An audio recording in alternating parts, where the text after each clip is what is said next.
Hi guys, welcome to our YouTube channel. My name is Jewel from JTech Digital. I'm a product support engineer, and today we will be unboxing and reviewing our wireless HDMI extender called the JTD611V3.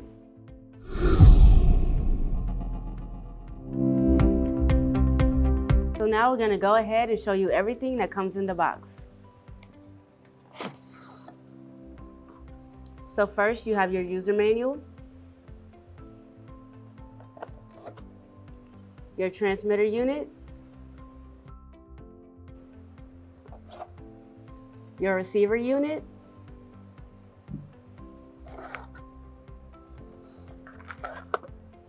power adapter for the transmitter, your power adapter for the receiver,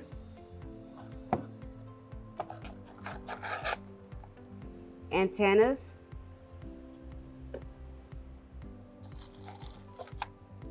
your antennas for the receiver,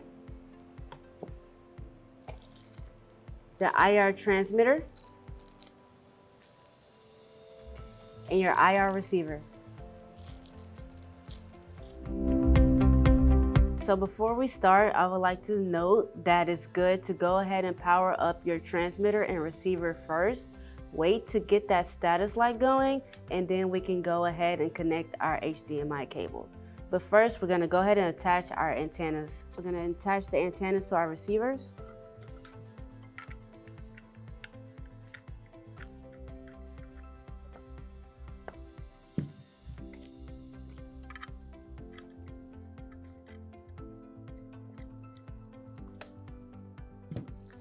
Now we're going to attach our antenna to the transmitter.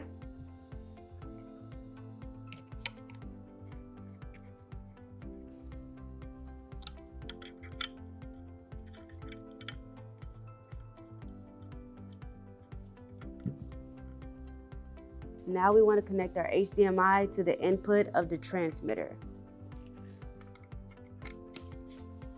Then we want to come over to the receiver and connect our HDMI cable to the output of the receiver. So once we have our display going, if you have the desire to go and control your source near the receiver end, you want to connect your IR transmitter to the TX IR port on the transmitter. It is important to note that we want our sensor as close to the source's sensor as possible.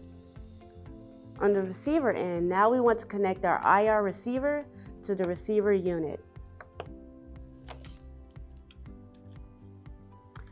And similar to the transmitter, we want to make sure our receiver sensor is as close to our display sensor as possible. So now that everything is connected, one thing I do want to note is there is a possibility to have up to 4 pairs in one environment. The way to accomplish that is by setting an SSID for each set. Also, there is a channel button on the transmitter.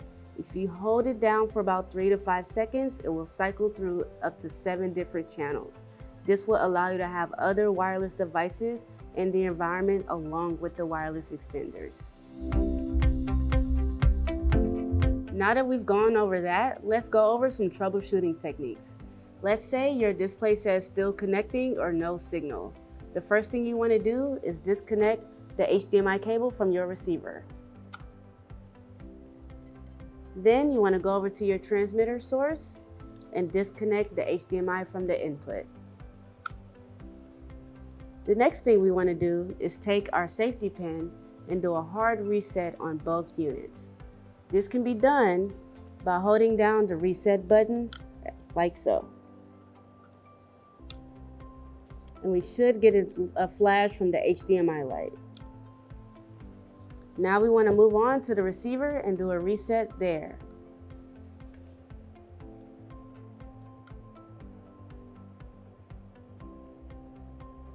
There we go, we've got a flash. Once we've gotten that flash, now we can do a power cycle. This can be done by removing the power adapter from both units.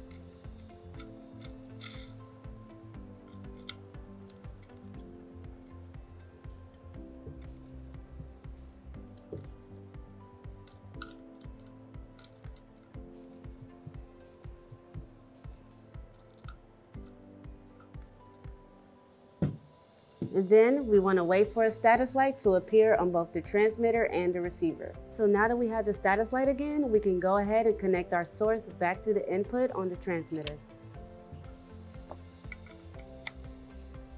Then we can go to the receiver and reconnect our display on the receiver's output.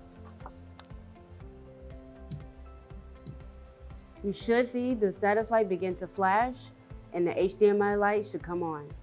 So once we've tried those troubleshooting steps, if you're still having some issues, one thing you can try is some new HDMI cables on the receiver end or a different HDMI cable coming from your source to the transmitter. You can also test another source device going into the transmitter. You can as well test another display going into your receiver. If things are still having problems, you want to check the resolution from your source. Keep in mind, this unit only supports up to a 1080p 60 Hz resolution. One last thing to mention, if you're experiencing any intermittent signal, you can again change your channel frequency, and these units operate on a 5G network. So some frequently asked questions are, how many sets can one use in an environment? You can use up to 4 pairs in one environment, making sure to change the SSID of each pair. You can also have a 1 to 2 setup, and that means 1 transmitter and 2 receivers in one environment. And this unit can go up to 200 feet with no obstacles in the way. Thanks for watching our unboxing and review of the JTD 611V3. Go ahead and leave a like and a comment. And if you have any questions, reach out to our support. Link will be below.